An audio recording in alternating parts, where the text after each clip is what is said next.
muchachos, que los fármacos que se encuentran, ay Dios, los tóxicos que se encuentran al principio de la tabla son considerados extremadamente tóxicos porque la cantidad que se requiere es muy poquita. O sea, la potencia toxicológica que tienen es realmente alta. Y pues vamos aumentando y va aumentando la cantidad. Resulta, muchachos, que estos elementos tienden también a presentar una franja de color. No sé si la han visto cuando desparasitan sus mascotas. Advocate, ¿lo conocen? Advantage, ¿no?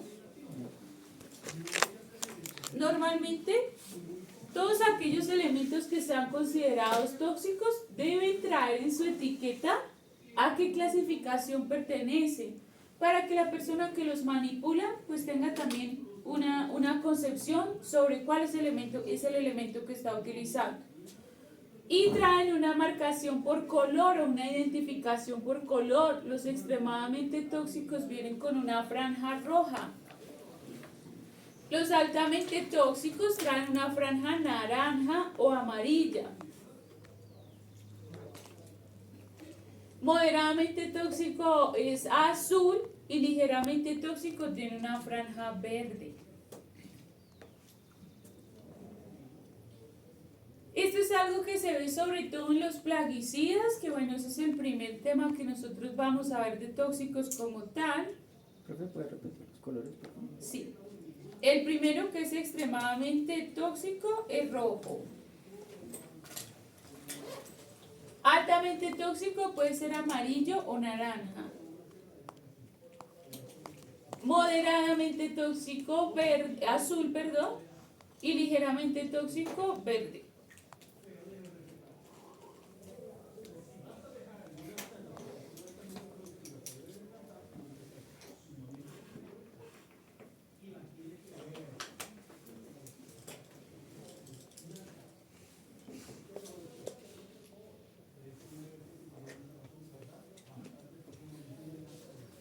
¿Listo? Acá en ejemplos pues les mencionaba, la astrignina y el fluoracetato están como extremadamente tóxicos. En altamente tóxicos encontramos el talio y también podrían poner el acetaminofén en gatos. En moderadamente tóxicos encontramos la warfarina. ¿Algunos saben qué es la warfarina? Es una denticidad que se usa en las cajitas esas de plástico. De los centros comerciales y las bodegas, ¿listo? Pero la warfarina también es un medicamento.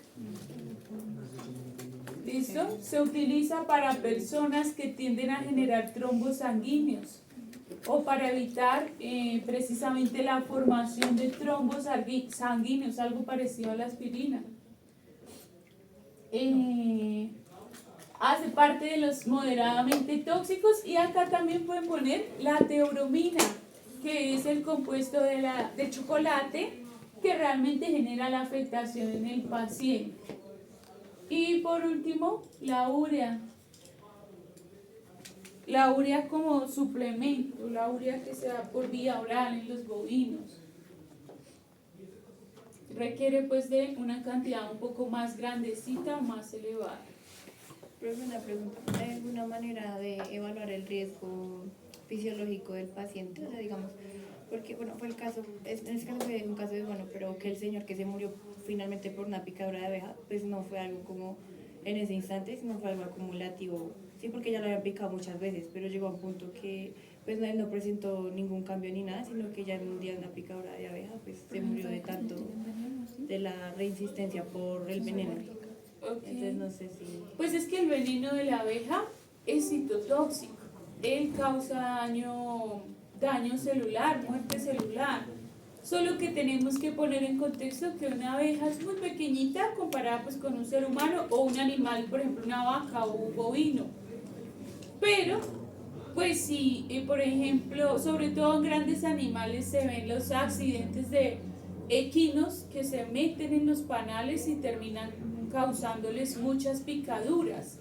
hay una acumulación de veneno precisamente por todas las picaduras, pero en la mayoría de los casos no tiende a ser tan grave. Sí genera alteración de enfermedad y hay que medicar al paciente, hacer una observación, pero si el equino no es altamente alérgico, se puede sacar adelante. En seres humanos hay que tener en cuenta, bueno, en animales también, pues digo porque los seres humanos son como más, digamos en esos casos son más vigilados. Hay que tener en cuenta otras condiciones precisamente como mencionas fisiológicas o inclusive condiciones de morbilidad que puedan llegar a potencializar el efecto de ese veneno o que bajo ese veneno la persona pueda llegar a tener una susceptibilidad mayor. Problemas del sistema inmune, enfermedades del sistema inmune que puedan potencializar el efecto o algunas condiciones cardiovasculares que también van a causar, pues digamos que una enfermedad más severa o una expresión de los síntomas más severas. Pero digamos, cuando hablas de evaluar la condición fisiológica, ¿cómo a qué te refieres? Sí, o sea, no sé, digamos, si hay algún resultado que te vaya diciendo como, mira, el paciente, bueno, se está acumulando algo o algo que en un momento se pueda, pues las químicas, ¿no? Allá, que no sé cómo explicarlo. Bueno, digamos que, bueno, si lo entiendo bien, uno podría realizar ciertos exámenes. Sí, sí. Exámenes básicos para mirar la condición del paciente básica, porque pues los resultados de los exámenes siempre nos van a indicar un adecuado funcionamiento. ¿Qué otra cosa? Vigilancia del sistema inmune también digo con exámenes, ya que según me cuentan no tuvo como síntomas físicos muy notables. Serían más exámenes de sangre, por ejemplo, proteínas inflamatorias, que yo creo que el caso fue más por ese lado, porque pues las serpientes, las abejas sí generan una liberación de agentes inflamatorios y yo creo que vino siendo más por ese lado, por una reacción muy severa del sistema inmune, que sí se puede medir, sí se puede medir la expresión y el trabajo del sistema inmune con exámenes de sangre. ¿Listo? Tipos de intoxicaciones según el tiempo.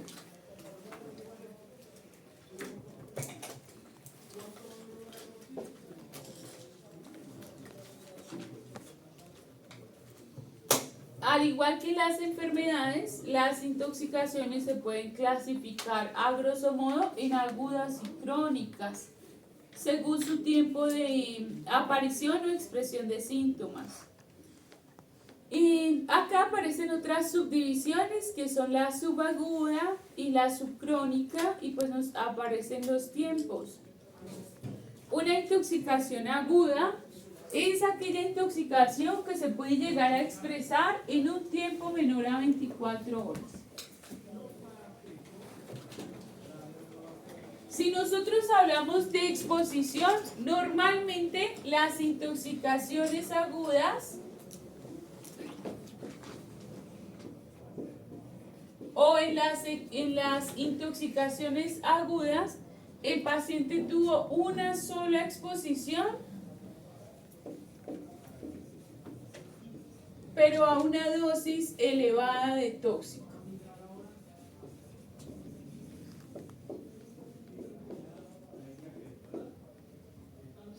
O sea, el paciente llegó a consumir una cantidad considerable o a tener contacto con una cantidad considerable de tóxico, pero solo fue un evento o solo fue una exposición.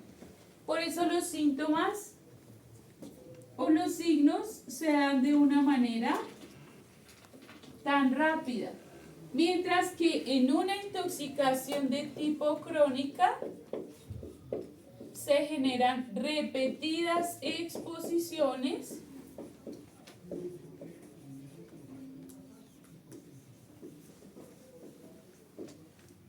a dosis bajas.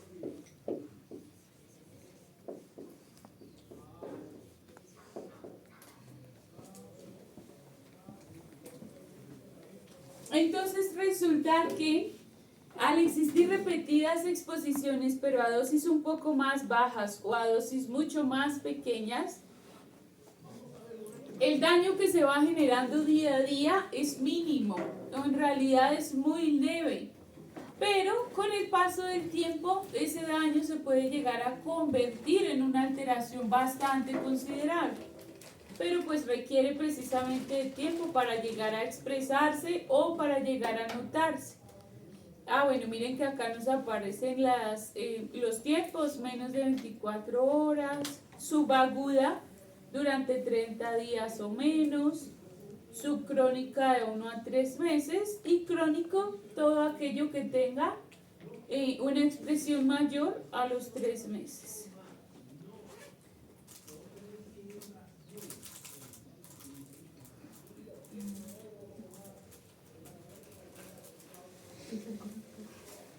Resulta, muchachos, que algunas intoxicaciones en algunos agentes que son bastante tóxicos llegan a aparecer, por ejemplo, en 20 minutos o en media hora.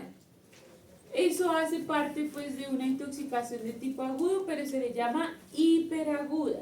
Vendría antes de la intoxicación aguda. Expresiones de toxicosis en un tiempo menor a 3 horas. A 3 o 4 horas. Entonces, en realidad, su dinámica es realmente muy rápida. Hay una cuestión importante y es que entre el 80 y el 90% de las intoxicaciones son de tipo agudo. O sea, su expresión o una dinámica de expresión generalizada en procesos de intoxicaciones que sean de tipo agudo. Ahí en agudo incluimos pues las hiperagudas. Y solo un bajo porcentaje de las intoxicaciones tienden a ser de tipo crónico. Entonces, las intoxicaciones de tipo crónico en realidad son poco comunes, son raras y adicional a eso son difíciles de diagnosticar porque nosotros como veterinarios siempre pensamos que es alguna otra cosa, una enfermedad con causa viral o bacteriana y en última instancia sí consideramos una intoxicación de tipo crónico.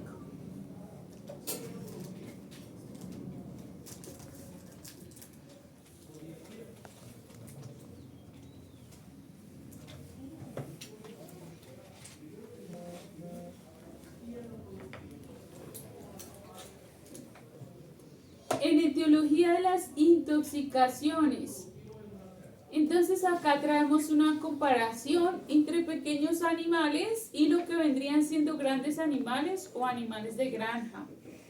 ¿Cuáles creen ustedes, muchachos, que tienen una mayor presentación de intoxicaciones? ¿Los pequeños o los grandes? Los grandes. ¿Por qué los grandes? Porque pues muchas veces los dejan por ahí sueltos. O sea, están más expuestos. Tienen menos atención Y les dan los medicamentos abajo. ¿Están qué? Los medicamentos abajo, o sea, no Ok. Entonces, existen varias consideraciones. Resulta que sí, según los hábitos que pueden llegar a tener los grandes animales, pues son animales que no están bajo vigilancia, que tienden a estar en libertad o en sistemas extensivos. Tienen un entorno mucho más grande que lo que sería, por ejemplo, un apartamento o una casa. Y tienen una exposición un poco mayor precisamente por manejo. Pero resulta, muchachos, que según la literatura o los casos reportados, quienes más se intoxican son los pequeños. Personalmente no creo que eso le reste a los grandes animales, solo que es que en grandes no se reportan tanto las intoxicaciones. Listo, a veces ni siquiera las tratan, o si las trata el ayudante de la finca o el vecino, o primero le dan todos los remedios que se les ocurre, pero no están subdiagnosticadas las intoxicaciones en grandes. ¿Listo? Ahora, entre perros y gatos, ¿quién se intoxica más, el perro o el gato? ¿El perro o el gato? Pues el gato es más sensible, pero el perro es más antojado. Exactamente, es verdad. Resulta que los gaticos o los felinos, todo eso se debe tener en cuenta cuando se sospecha de una intoxicación. Los felinos tienen una susceptibilidad porque pues ellos tienen menos rutas metabólicas.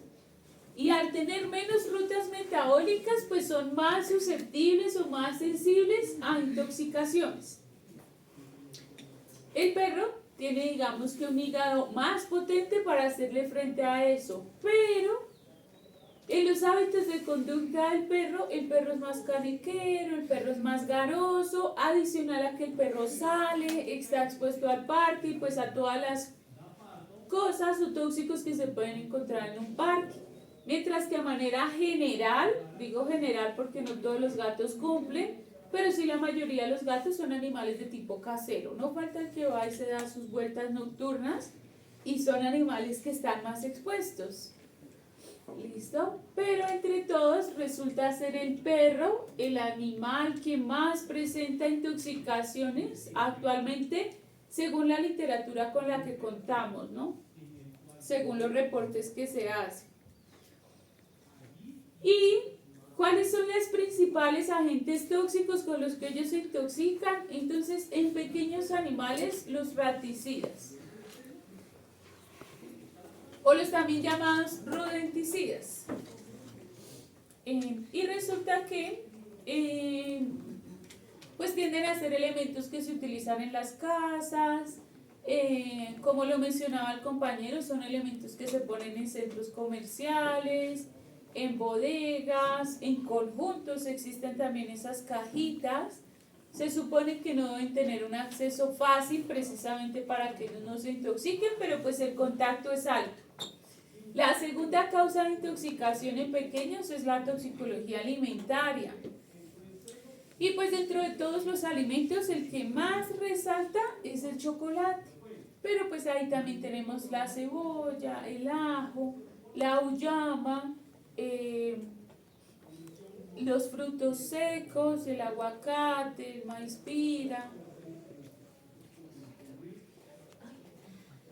Ay, todos. La sal. ¿Listo? Y como tercero encontramos los fármacos. En pequeños animales existen muchos tutores que tienden a medicar a sus pacientes creyendo que un animalito de estos es igual que un niño pequeño. Señor. Una pregunta.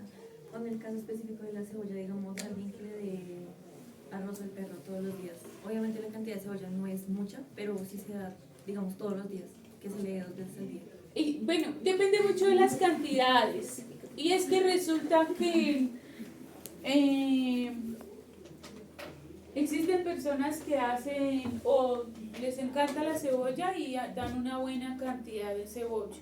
Entonces depende hasta de cómo se hace el arroz.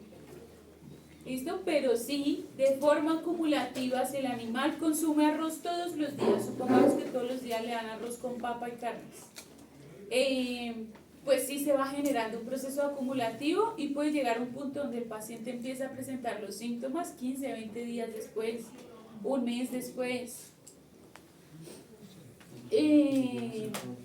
Profe, pregunta, perros que han llevado toda su vida ese tipo de dietas, ¿pueden llegar a volverse resistentes? Pueden llegar a generarse cierto grado de tolerancia o sí, inclusive llamarlo algo de resistencia, pero eso no quita que los pacientes tengan lesiones orgánicas debido al tipo de dieta. Por ejemplo, los animales del campo, muchachos, los animales del campo son alimentados a punta de sopa, en algunos lugares, ¿no? A punta de sopas o inclusive lo que no se consume el ser humano, que el arrocito, que bueno, las papas, la pasta, lo que sea. Son animales que sí tienen como una tolerancia a estos compuestos, pero paso a paso van generando también un daño hepático. No es un daño hepático de un día para otro, es un daño hepático que se construye con años de alimentación. ¿Listo? Pero pues también tienden a ser animales con un sistema inmune más potente, animales de tipo más resistente, entonces varias cosas pueden llegar a cambiar. Profe, y la exposición esporádica a ciertos alimentos, como la maíz-pira, por ejemplo, hace que el animal de una u otra forma como que pues no le pase nada, por decirlo así, o lo mismo que se acumule como tal y ya luego llega un punto.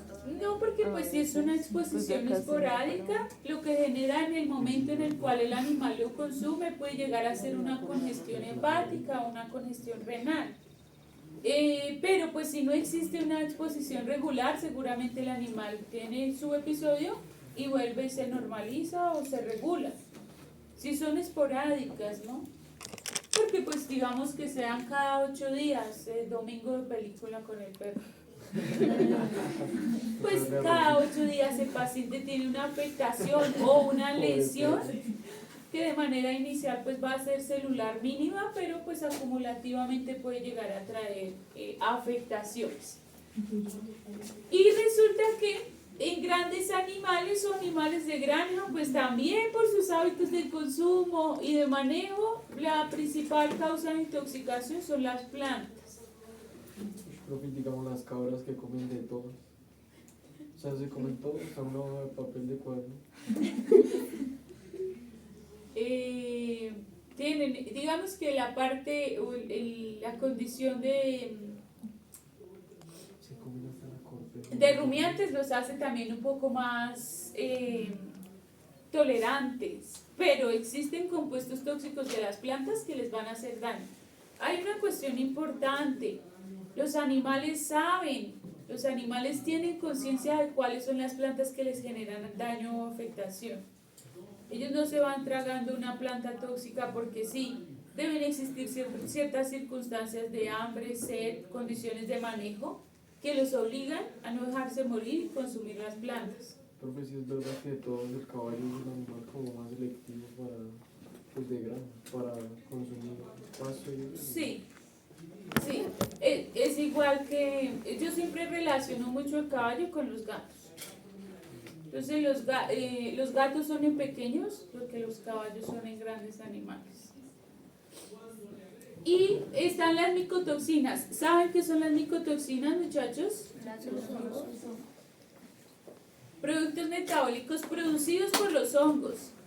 Entonces no es una intoxicación por hongos como tal, pero sí es algo que se llega a producir por presencia de hongos. Las micotoxinas, ¿en dónde las tienden a encontrar? En frajes que estén guardados, por ejemplo, que yo los saque. Sí, pero están principalmente en los concentrados. ¿Listo? Y actualmente existe, digamos que un problema, y es que la mayoría de los concentrados tienen por lo menos una micotoxina. Quizás no en una cantidad de intoxicación, pero ya han sido productos de los hongos que han ido dominando, que han ido abarcando el concentrado como tal. Y pues si al concentrado no se le da un buen manejo, control de humedad o un almacenamiento correcto, o no más los ratoncitos que andan por ahí orinando y generando humedad, porque en toda bodega, ustedes ponen una bodega donde sea de concentrado y a los 2 días ya tienen ratones. Pues porque claramente están buscando alimentos, sienten el aroma del concentrado. Entonces existen unas condiciones de manejo para las bodegas que se deben cumplir para evitar micotoxinas, aunque es un problema que ha ido ganando campo. Y por último están los pesticidas o plaguicidas que puedan llegar a ser utilizados en los mismos animales o que inclusive sean utilizados en cultivos o entornos cercanos, porque pues los animales de granja están en cercanía a cultivos o al agro como tal, y pues ese contacto también nos puede llegar a generar procesos de intoxicación. Los pesticidas tienden a ser agentes que no se dañan o no se destruyen con el tiempo, entonces también contaminan forrajes y contaminan el agua.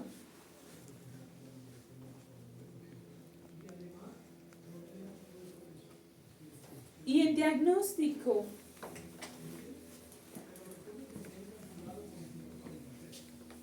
yo les había mencionado algo la clase pasada sobre cómo se realizaba el diagnóstico y cómo existían unos pasos que se relacionaban entre ellos, tenían una conducción o una relación para llegar a un diagnóstico como tal.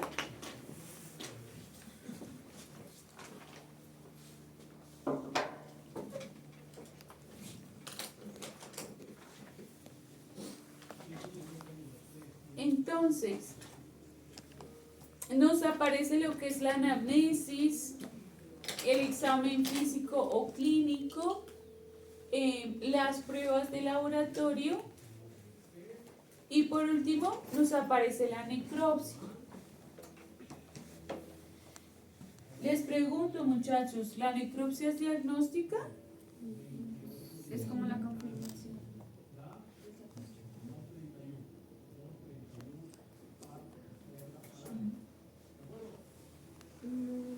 Por sí sola no. Necesitaría pues de otras pruebas adicionales. ¿Cómo que pruebas? Pues pruebas de laboratorio de sangre. Ah, bueno, no, es que la necropsia siempre tiene que incluir las pruebas.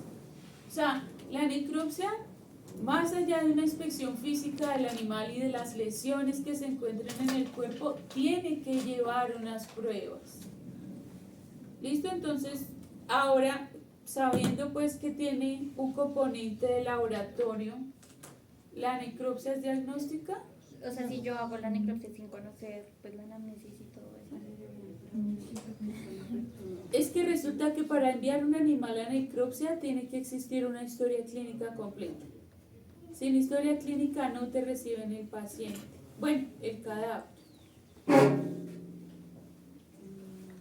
Pues se supone que la historia aparece como la posible causa de lo que lo pudo haber matado, pero en la necropsia se confirma si fue eso de verdad o si fue otra cosa. Ok, ¿quién más? Sí, puede ser diagnóstica, pero no definitiva, ¿no? O sea, porque sí podemos encontrar hallazgos, porque pues digamos de todas formas de la enfermedad hay una teoría, entonces pues uno sí confirma eso y eso es lo que uno ve, pero pues muchos de esos daños se pueden volver igual generalizados y pues también la morfología, digamos, puede que haya cambiado algo, entonces no es que sea 100% esa causa, pienso. Ok. Yo Sí, yo sí. siento que es al contrario, que es un poco como más segura la necropsia en el sentido de que tú puedes hacer como tal todo el recorrido pues, del organismo en cuanto a mirar órgano por órgano, parte por parte y pues es más determinante que pues cuando el paciente estaba vivo se le hicieran pues, ciertos exámenes o pues, Si le pudiera dar un diagnóstico, ¿qué diagnóstico, perdón, un porcentaje de diagnóstico, qué porcentaje le darías?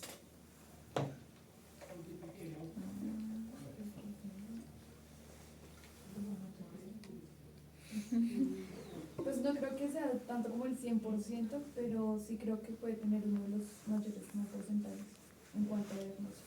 Listo. ¿Y la compañera allí qué porcentaje le daría de diagnóstico? Ah, ¿solo la necropsia? Bueno. Resulta, muchachos, que cuando llegamos a la necropsia tenemos estos tres elementos ya, porque tiene que ir con una historia clínica. Ningún patólogo te va a recibir un animal sin historia clínica. Y pues la historia clínica precisamente nos va contando qué pasó previo al deceso del paciente. La necropsia puede llegar a ser altamente diagnóstica. Esto es como una autopsia en humanos. Entonces, no digo que en todas se pueda realmente llegar a la causa, pero sí tiene un porcentaje de diagnóstico muy alto. Entre un 80 a un 100% de diagnóstico nos puede llegar a aportar una necropsia. Entonces, es altamente diagnóstico. existe digamos que acá algo un poco controversial. Si nosotros hablamos de pequeños animales, un tutor seguramente después de que se muere su animal de compañía ya no le va a interesar la necropsia. Algunos sí, pero igual están en luto pues por el animalito que acaba de fallecer. Entonces, en pequeños animales lo ideal no es llegar a necropsia. Lo ideal es salvar al paciente. Pero si nosotros hablamos de un sistema productivo de 40.000 aves que de pronto están siendo afectadas posiblemente por un tóxico, una necropsia de algunos animales que hayan muerto precisamente a causa de ello puede llegar a ser realmente vital o importante para tratar ese sistema productivo. ¿Listo? O inclusive un sistema productivo de cerdos. La necropsia puede llegar a ser muy útil en aquellos, digamos que ambientes veterinarios donde el sistema productivo o el entorno no está compuesto por un solo animal, sino por una comunidad, por decirlo. Entonces iniciemos con la anamnesis. La anamnesis va de la mano o va relacionada con la reseña del paciente o con los datos identificatorios. ¿Y qué hacemos? Relacionamos toda esa información y la analizamos, obviamente llegando o buscando un diagnóstico como tal.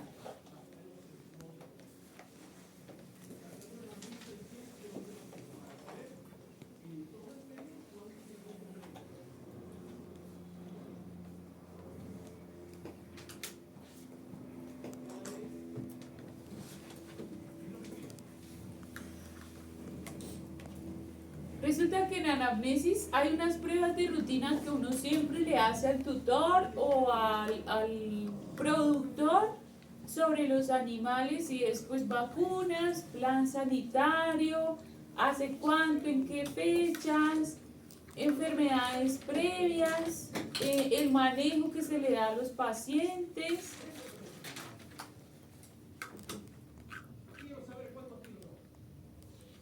Pero si nosotros hablamos de intoxicación o si ustedes quieren enfocar la anamnesis a una posible intoxicación, ¿qué preguntas harían?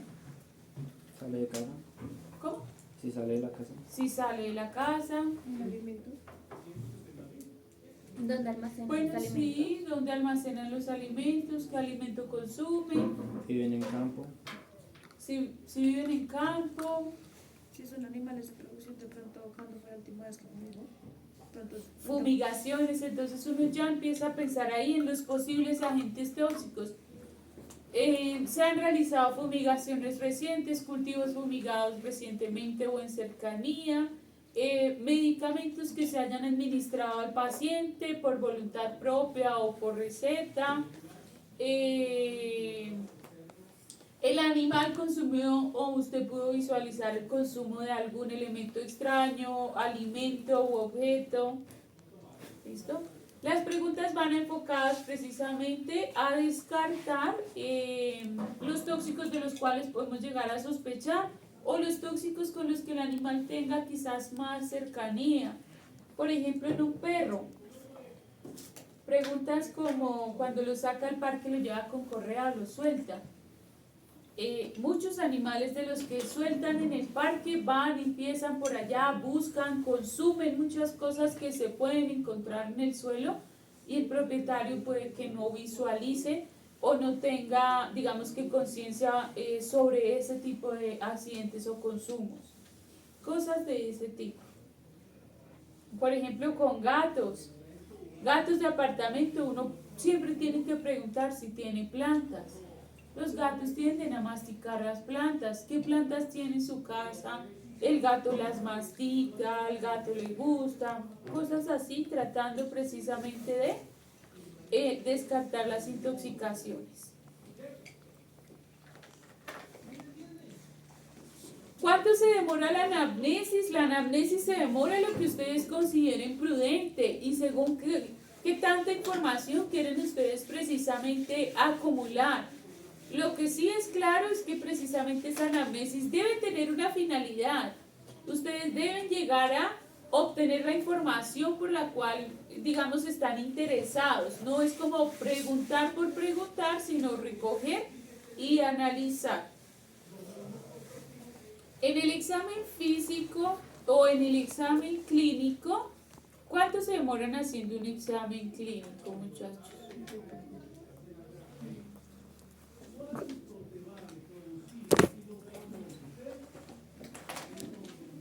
Unos 10, 15 minutos. Sí, 10, 15 minutos, en realidad no es mucho. Empezamos de la cabeza hacia abajo, terminamos en la cola y revisamos, digamos, que lo que más se pueda en el paciente físicamente.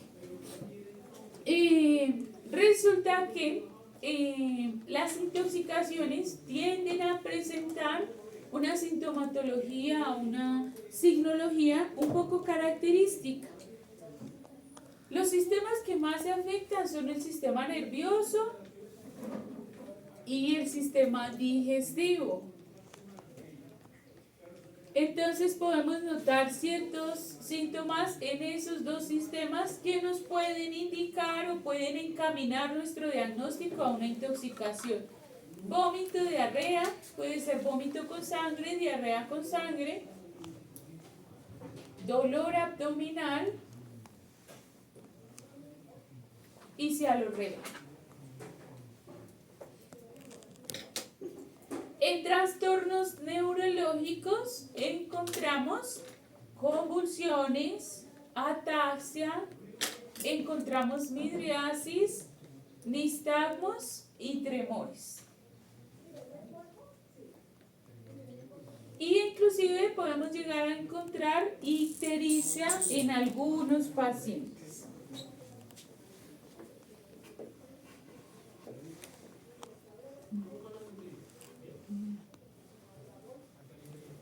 Profe, disculpa, ¿qué eran los nistagmos? Movimientos involuntarios de los ojos.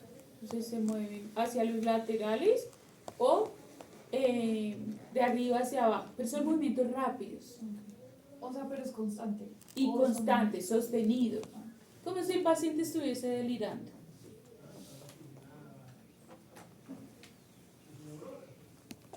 Muchachos, si tuviésemos que mencionar los 4 signos estrella de una intoxicación, ¿cuáles serían? Y cuando hablo de 4 signos estrella es que se presenten de manera conjunta. Vómito, midriasis. Cialorrea, nistagmo, Cialorrea, midriasis, convulsiones, convulsiones, Vómito. hay muchas que no presentan vómito. O el paciente, por ejemplo, en esas que les menciono que son hiperagudas, el paciente ni siquiera alcanza a vomitar cuando ya empieza con los síntomas neurológicos. Los tremores. Es que resulta que los nistagmos también no se presentan en todas. Si ustedes tienen un paciente con cialorrea, midriasis, tremores y convulsiones, hay una alta sospecha de una intoxicación. Y si el cuadro encima de todo es de tipo agudo, pues las sospechas aumentan o se hacen un poco más severas.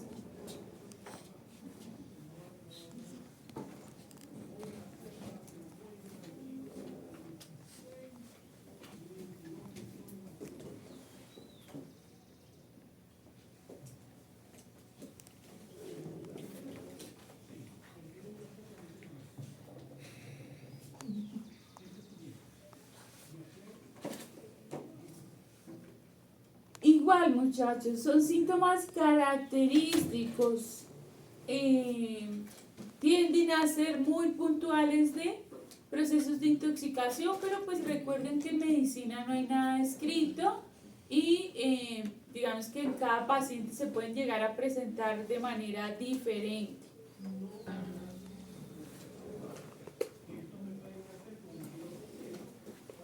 Con esos signos o síntomas, ustedes, y bueno, obviamente con la anamnesis, ya empiezan a generar unos diagnósticos.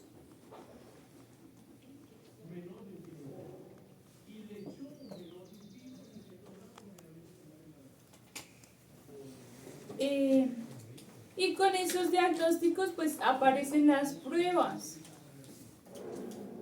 Recuerden que las pruebas de laboratorio siempre van enfocadas a descartar sus diagnósticos diferenciales.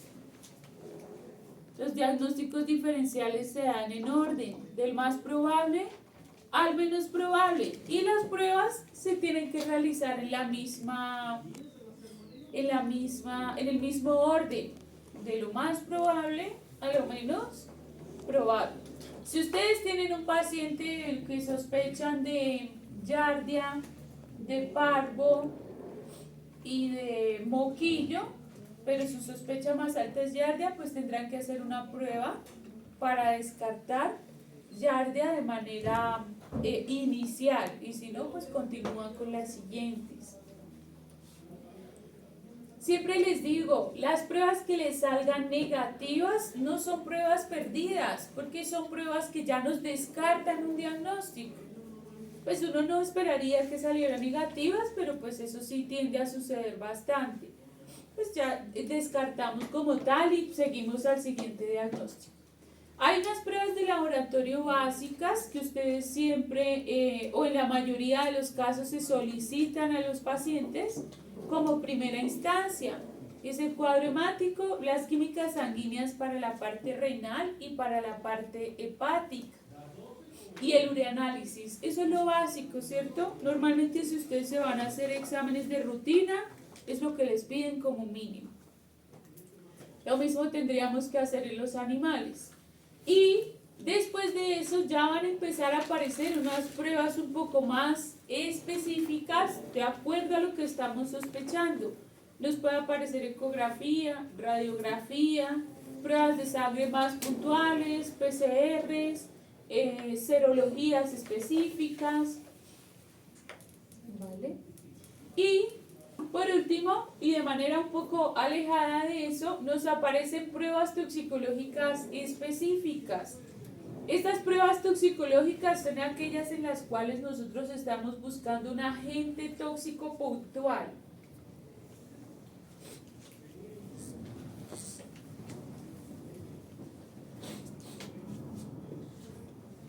Entonces, por ejemplo, nosotros podemos medir plomo en sangre y plomo en orina. La mayoría de los metales se pueden llegar a medir en sangre o en orina. Podemos buscar organofosforados en orina.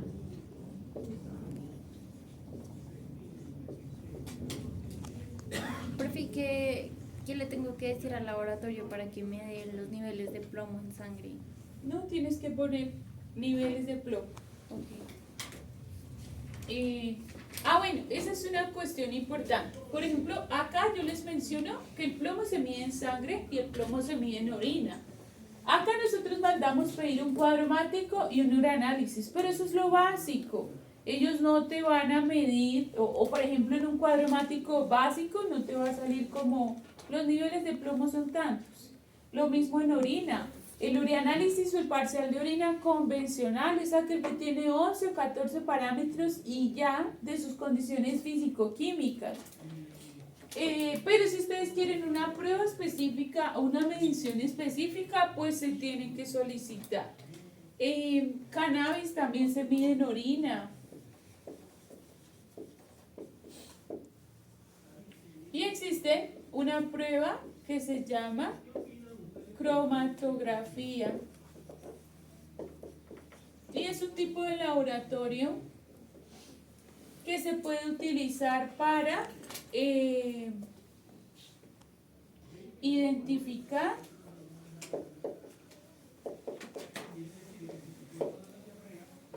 diversos tóxicos.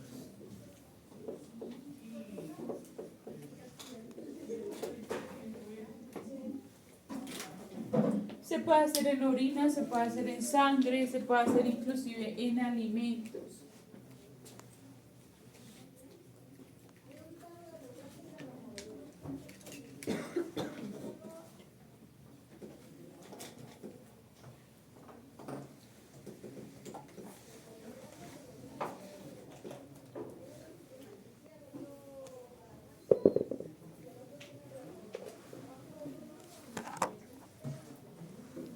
Existen algunas pruebas también de laboratorio básico que nos pueden llegar a también confirmar o descartar. Por ejemplo, los tiempos de coagulación nos pueden indicar la exposición a un agente anticoagulante. Medir el calcio. También hay varios agentes tóxicos que trabajan precisamente con el calcio. Medir el sodio.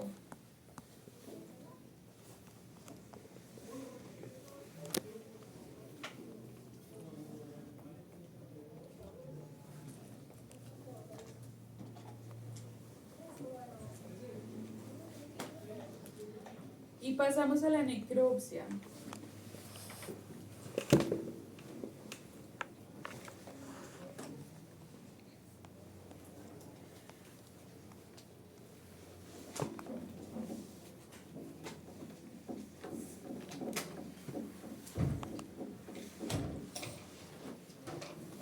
Entonces, la necropsia tiende a ser un proceso médico en el cual se examina precisamente el cadáver y las expresiones en los tejidos o las alteraciones en los tejidos. Una necropsia no va solo con esa inspección del cadáver, sino que también se tienen que incluir pruebas. Y pues hablando de veterinaria, existen los patólogos, que son precisamente los especialistas encargados de realizar las necropsias.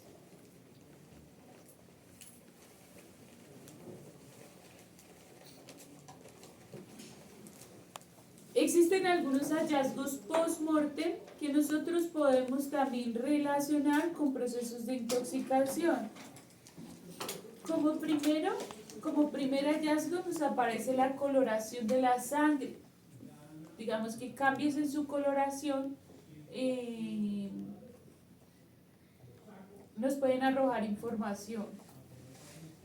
Color rojo cereza o un rojo brillante, un rojo escarlata, nos puede indicar una intoxicación con cianuro. Rojo oscuro, procesos de hipoxia o tóxicos que generen hipoxia. Hay una coloración de la sangre que es achocolatada. Ustedes la ven y es como si fuera alpín, así se ve, chocolate, o sea, literal es color chocolate. Esa tonalidad no la da la intoxicación por nitritos y nitratos y la intoxicación con chocolate. Con chocolate no, con acetaminofén nos da una tonalidad achocolatada. Sangre sin coagular, que nosotros vamos a incidir el paciente y aún tiene pues sangre líquida sin coagular, o hemorragias internas, pueden ser indicativos de rodenticidas anticoagulantes. Hay que revisar el contenido estomacal. Ahí se tiende a encontrar en muchos casos material para estudio, para hacer cromatografía, identificar diversos tóxicos. Podemos encontrar lesiones de pulmón, lesiones de hígado, pero pues en realidad eso ya es muy general.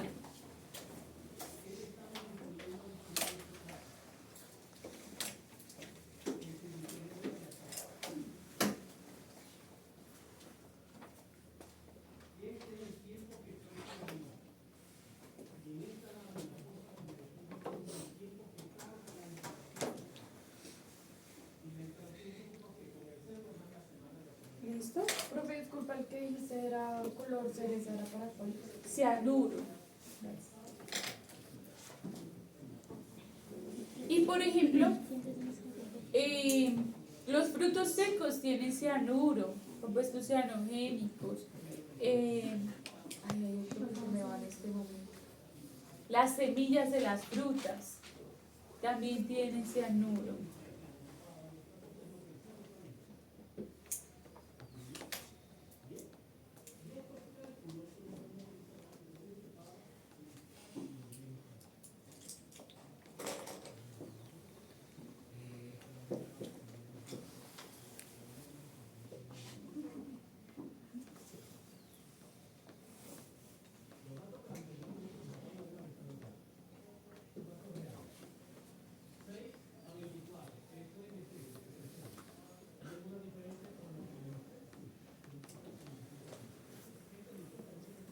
como les mencionaba, en necropsia es indispensable tomar algunas muestras.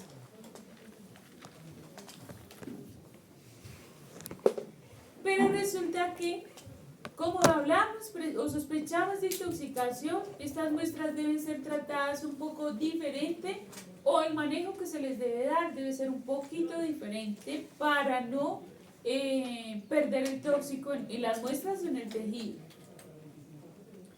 ¿Qué tejidos pueden ustedes enviar? Cualquiera que se les ocurra es totalmente válido. Si quieren enviar intestino, hígado, riñón, cerebro,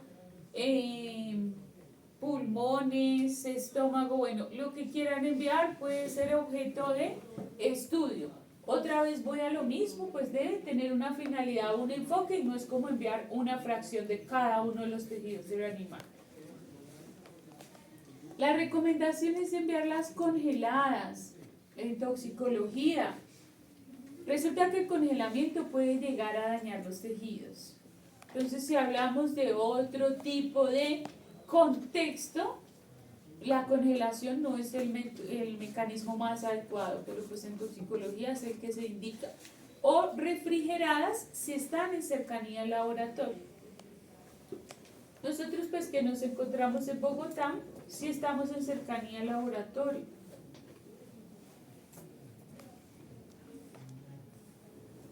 Envasar individualmente y en frascos de vidrio. Ustedes pueden enviar cualquier fluido o líquido que consideren pertinente. Entre más cantidad envíen, mucho mejor. Dígase para sangre, para orina, líquido cefalorraquídeo.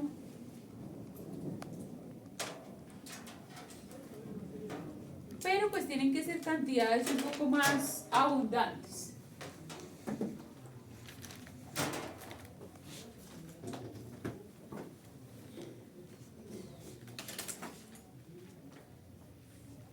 Acá no se utiliza formol. ¿Listo? En otras instancias y en otras partes de la medicina, para conservar los tejidos se utiliza el formol. Acá está totalmente contraindicado porque nos puede aislar o camuflar o eliminar el agente tóxico que estamos buscando. Y nos aparece que las plantas, pues porque también se pueden enviar plantas, las plantas se deben enviar completas. Cuando hablamos de completas, o digamos que en una gran cantidad o en una gran proporción. Raíz, tallo, hojas, fruto, flor, si se puede, sería lo más adecuado. Profe, entonces, ¿qué líquido se le coloca al frasco? ¿O se envía? Congelado. Ningún líquido. ¿Listo? Acá el tema de las plantas es un poco obsoleto también porque pues ahorita basta con subir una foto de la planta y ya obtenemos toda su información, o sea, ya tenemos una fuente digital de información mucho más amplia. Y se pueden enviar elementos como por ejemplo el concentrado o la fuente de alimentación si ustedes sospechan. Si envían concentrado, lo ideal sería enviar por lo menos 1 kilo de concentrado sospechoso. ¿Qué vendría siendo un concentrado sospechoso? Que tenga cambios de coloración, alteración en su forma o que tenga presencia de moho o humedad.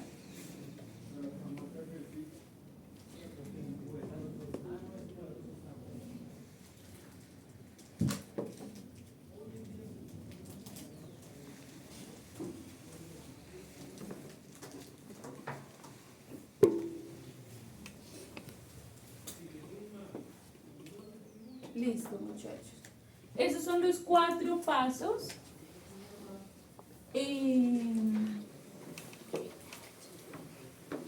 Los 4 pasos de diagnóstico en la parte de toxicología, pues con enfoques pues hacia la parte de tóxico como tal. Resulta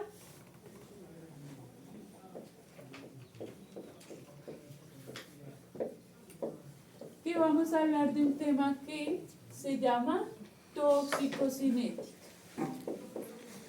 La La toxicocinética se define como el movimiento del tóxico en el organismo. Todo elemento tóxico va a tener una vía de entrada y por lo tanto va a tener una vía de salida. Entre esa vía de entrada y esa vía de salida existe una movilización o existe una expresión precisamente de ese tóxico en todo ese organismo. Y cuando hablamos de cinética, pues precisamente estamos hablando de movimiento. Y es el organismo el que le va a dar la movilidad o el tránsito precisamente al tóxico. Hay otro concepto relacionado con toxicocinética que se llama toxicodinamia.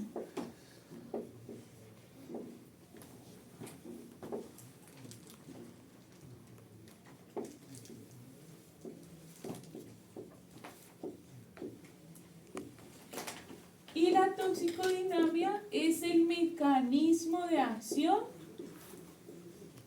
del tóxico. En otras palabras, lo que el tóxico le hace al organismo o lo que el tóxico le hace al cuerpo. ¿Quién se encarga de movilizarlo? El organismo es el que realmente lo transporta, pero dentro de toda esa movilidad, el tóxico va a empezar a ejercer cierto efecto o cierto daño. La toxicodinamia nosotros la vamos a ver conforme vemos cada uno de los grupos de agentes tóxicos. La toxicocinética puede llegar a ser un poco más general y es precisamente la que vamos a abordar el día de hoy.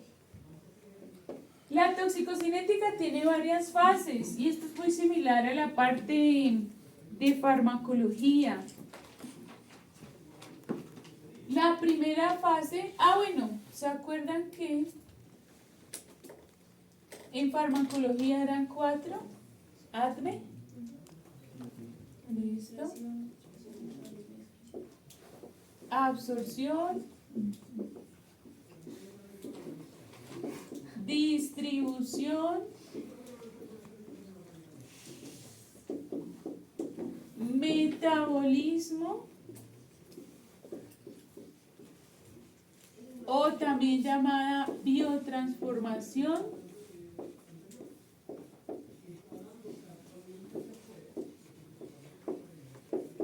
Y la última que era eliminación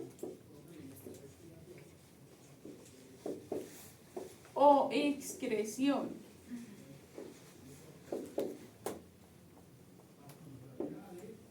Esas son las 4 fases. En toxicología existe una fase previa a todo ello y es llamada una fase de exposición. ¿Exposición a qué? Pues precisamente al tóxico.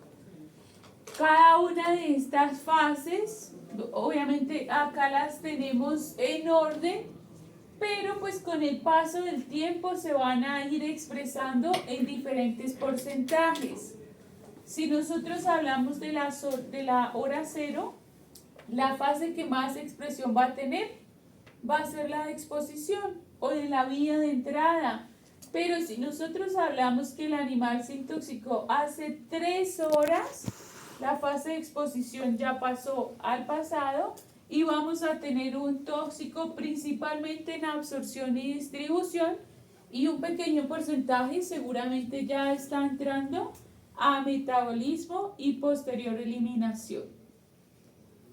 Existen varios factores o condiciones que nos pueden llegar a modificar estas fases de la toxicocinética. Las pueden intensificar o inclusive las pueden disminuir o aplacar. Vamos a iniciar con la fase de exposición.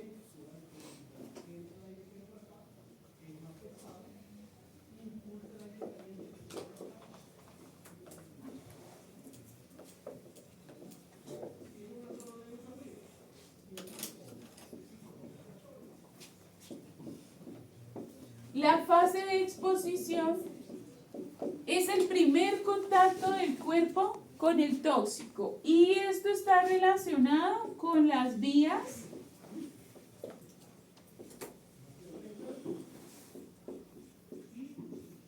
de intoxicación. También podríamos llamarlos las vías de entrada, las vías de ingreso del tóxico o inclusive vías de administración. Pero pues acá dándole digamos que valor al contexto vamos a hablar de vías de intoxicación. ¿Cuáles son las principales vías de intoxicación en nuestros pacientes? ¿Cuál es la principal? Oral. La vía oral. La segunda vía de intoxicación con más recurrencia.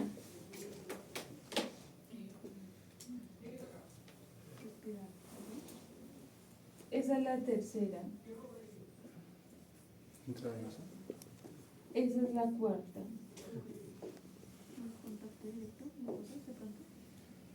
Más o menos. Cutánea o tópica.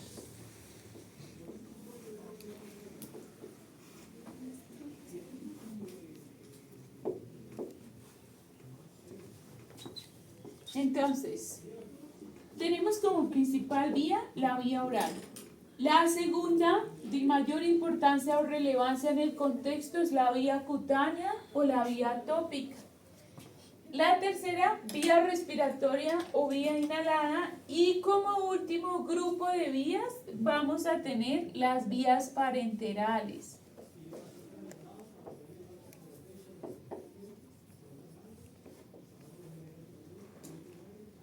Que pues acá va a entrar la vía intravenosa, la vía intramuscular, subcutánea, todas aquellas vías que requieran de algún proceso de inyectología para ingresar en el cuerpo.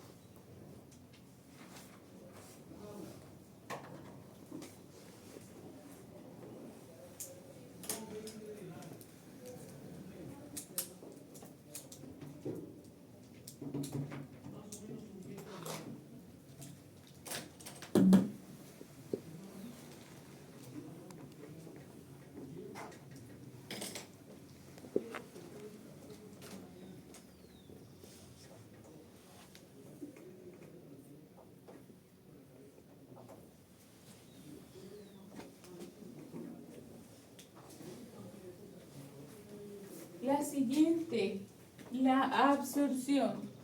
¿Cómo definirían la absorción, muchachos?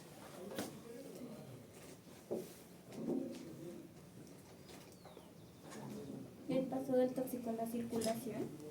Sí, eso es. Paso del tóxico desde la vía de intoxicación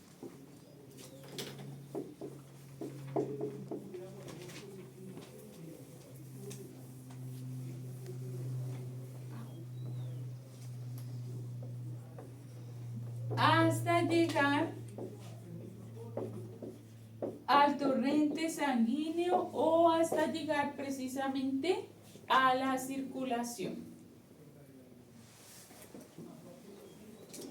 Hay que tener presente que cuando nosotros hablamos precisamente de este paso, estamos hablando de un elemento que debe atravesar membranas.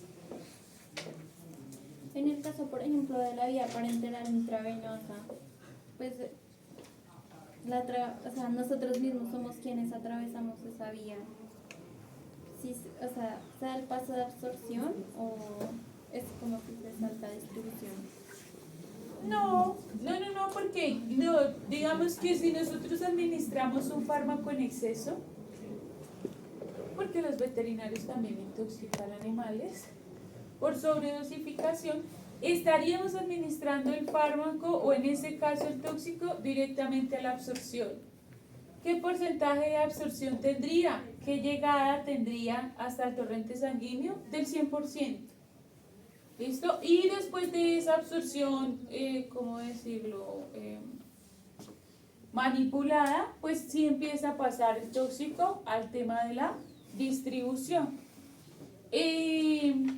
Si nosotros administramos un fármaco por vía intramuscular, pues ahí sí, digamos que la absorción se hace un poco más lenta y no va a ser en un 100%. Una absorción del 100% solo se le da a aquellos elementos que llegan directamente al torrente sanguíneo por medio de un catéter o de una inyectología. Los demás pues van a tener que atravesar membranas precisamente para poder llegar al torrente sanguíneo.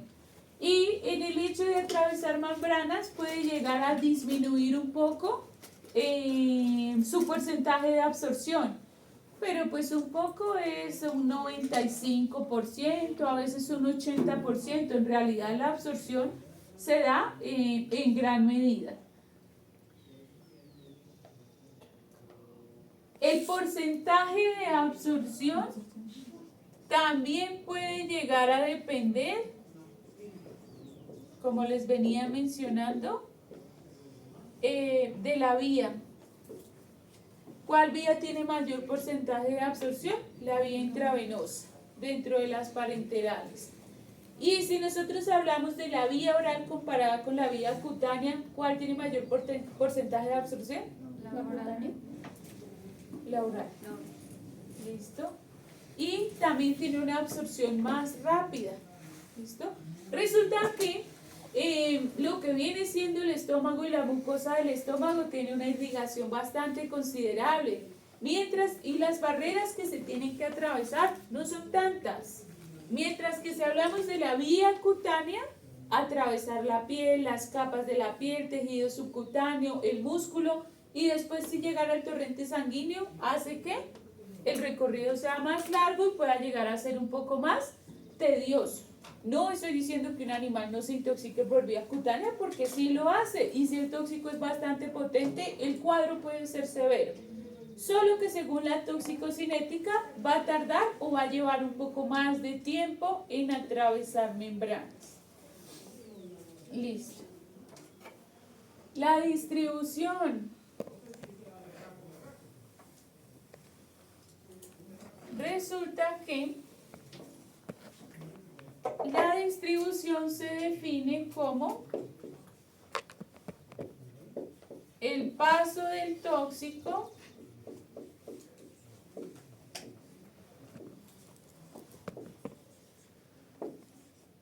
desde el torrente sanguíneo a los diversos órganos y tejidos.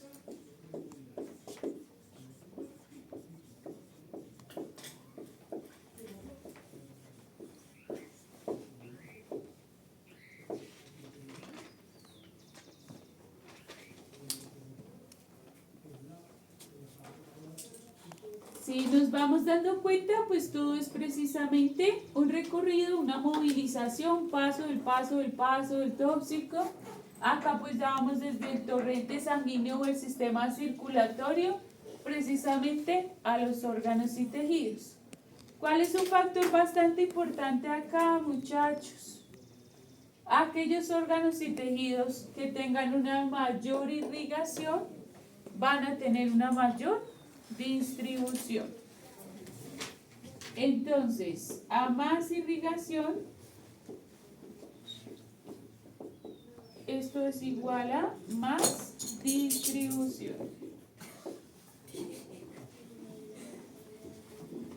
Y les pregunto, ¿cuáles son los órganos y tejidos que tienen mayor irrigación? Los órganos vitales. ¿Cuáles? Riñón, corazón. Según orden, ¿cuáles serían? ¿Cuál es el que más irrigación tiene? ¿Cerebro? El cerebro. Listo, podríamos dejar el corazón por acá. Hígado, riñones.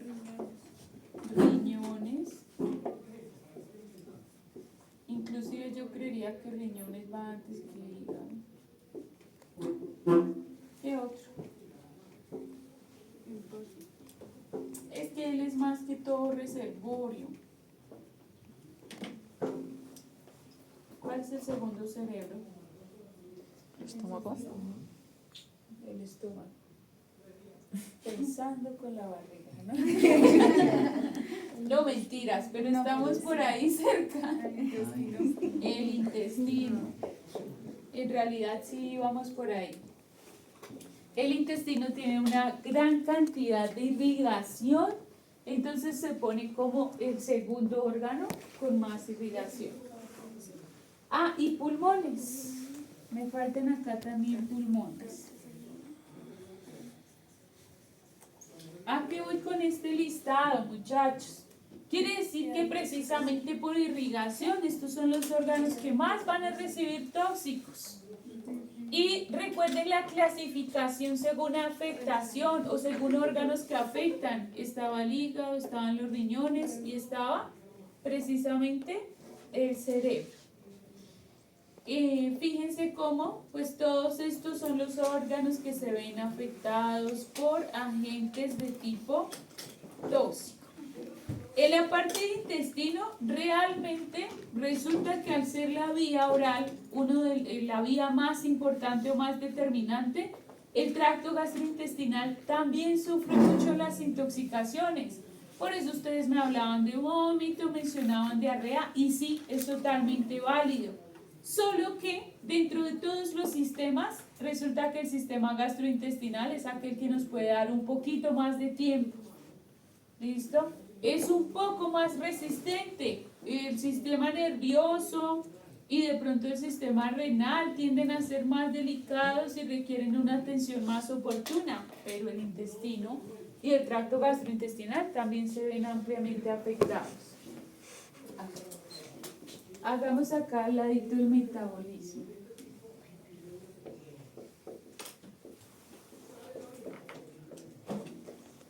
El metabolismo o la biotransformación es un fraccionamiento o modificación del tóxico, fraccionamiento o modificación del tóxico para facilitar su eliminación.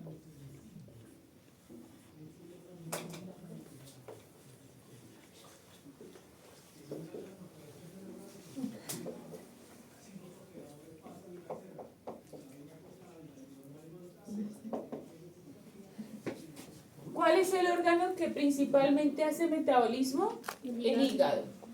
¿Listo? Existen otros que pueden también ayudar a metabolizar, como riñones, pulmones, pero en unas proporciones mucho menores. Acá el protagonista va a ser el hígado. Dentro del metabolismo se menciona que existen dos fases. La fase 1 es precisamente de fraccionamiento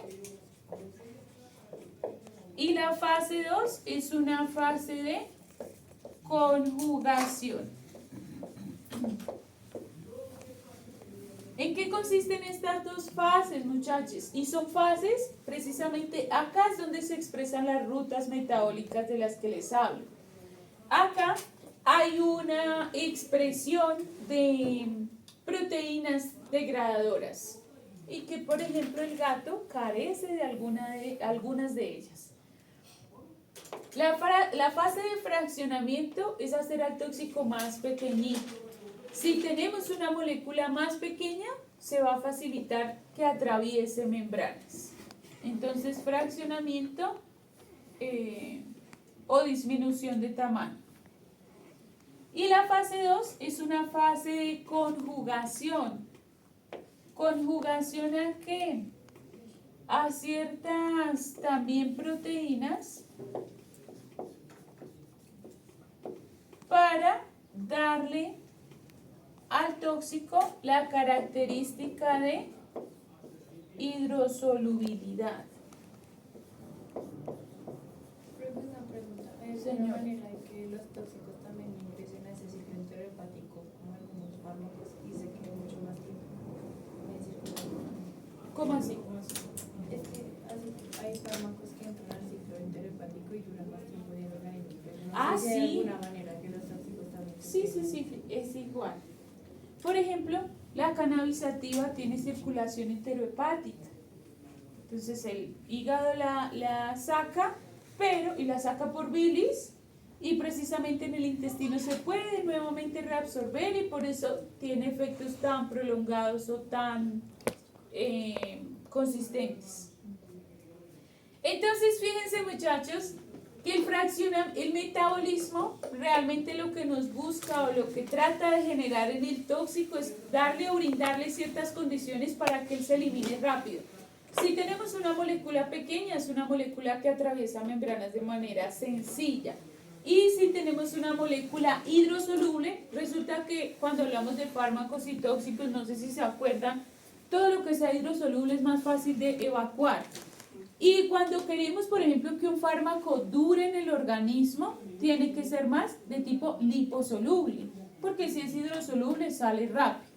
En el caso de los tóxicos buscamos que sean hidrosolubles, precisamente buscando su evacuación por orina, que es la principal vía de eliminación. ¿Qué nos puede llegar a alterar el metabolismo? Enfermedades de tipo hepática y condiciones individuales, relacionadas con el hígado, como lo son los gatos y sus ausencias metabólicas.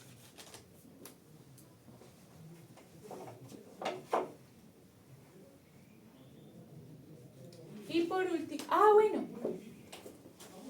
en la parte del metabolismo también pueden ocurrir ciertas condiciones como lo menciona la compañera de una circulación enterohepática o una recirculación enterohepática. Eso nos puede aumentar también la expresión del tóxico. Y hay otra cosa, y es que algunos tóxicos ingresan siendo agentes totalmente normales y cuando llegan a las fases del metabolismo adquieren toxicidad.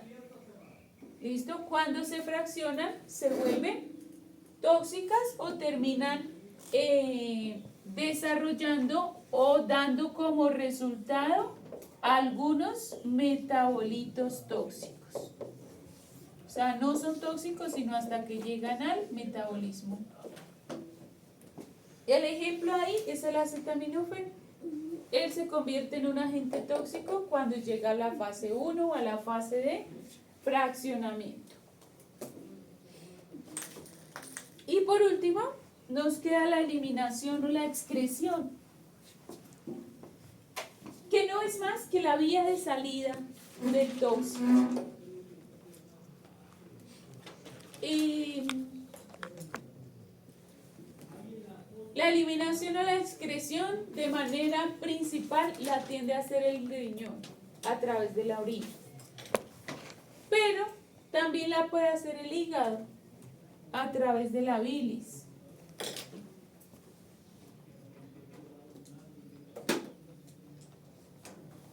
También la puede hacer la glándula mamaria a través de la leche, importante para los cachorros. Glándulas salivales a través de la saliva, glándulas sudoríparas a través del sudor. Claramente son vías de eliminación con un porcentaje mucho menor, pero se deben tener presentes. Acá el de mayor impacto pues es el riñón y la orina.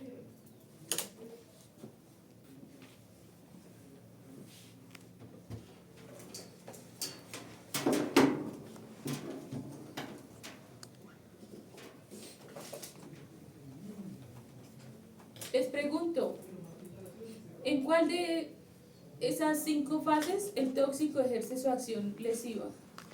Metabolismo. Entre distribución y metabolismo. ¿Entre qué? Distribución y metabolismo. Entre absorción y distribución. Profe, disculpa, ¿cuál fue la pregunta? ¿En cuál de esas 5 fases el tóxico ejerce su acción lesiva? Y también en eliminación, ¿no? Por el riñón. Entonces, ¿en cuál de esas 5 fases el tóxico ejerce su acción lesiva principalmente? En la distribución, ¿listo? Porque fíjense que la distribución es cuando llega a órganos y tejidos y donde hace daño en órganos y tejidos. Sí puede existir un daño en el hígado, un daño en el riñón, precisamente por movimiento o movilización hacia esos órganos. Profe, por ejemplo, con el ejemplo del acetaminofén que nos diste, en ese caso primero iría el metabolismo y luego la distribución. Resulta que el acetaminofén, bueno, exposición, absorción, distribución, se empieza a metabolizar. Cuando se metaboliza, adquiere su capacidad tóxica y se vuelve a absorber. Entonces se absorbe y genera pues un proceso nuevamente de absorción y distribución. Entonces en la distribución es donde encontramos principalmente el efecto lesivo. Y resulta que podemos tener también una afectación en la absorción, en todos aquellos tóxicos que actúen sobre el torrente sanguíneo o que afecten de alguna manera a la sangre como tal, como los anticoagulantes, que no tienen efecto sobre los órganos en sí, sino sobre la coagulación sanguínea. Ahora les pregunto, ¿cuáles de esas 5 fases ustedes pueden manipular como veterinarios para beneficio del paciente? Eso siempre se va a dar, eso siempre se va a expresar, pero dentro del tratamiento que nosotros hacemos al paciente podemos manipular algunas de ellas. ¿Cuáles creen que podemos manipular? La absorción. La absorción es una, La eliminación. El metabolismo. la eliminación es la otra. ¿Cómo manipularíamos el metabolismo? ¿Qué se les ocurre? Por ejemplo, en el caso del acetaminofén con la acetilcisteína. No. Resulta que sí, la N-acetilcisteína es el antídoto, pero todo el acetaminofén se tiene que metabolizar realmente. O sea, nosotros no tenemos efectos sobre el metabolismo como tal. Y en la exposición, esas son las 3 fases que nosotros podemos manipular.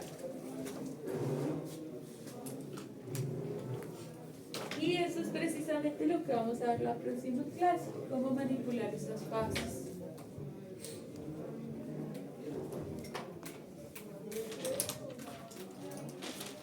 Profe, ¿podría repetir qué era lo que decías en la parte de abajo que dice fase 1 metabolitos tóxicos? El acetaminofén, bueno, algunos tóxicos llegan al metabolismo y en la fase de fraccionamiento, de división que se genera, pueden llegar a generarse metabolitos tóxicos. Y estos metabolitos tóxicos son los que tienen la capacidad tóxica. ¿Qué pasa en ese punto? Que los metabolitos tóxicos se absorben y se distribuyen, o sea, tienen como una doble vuelta o un doble ciclo.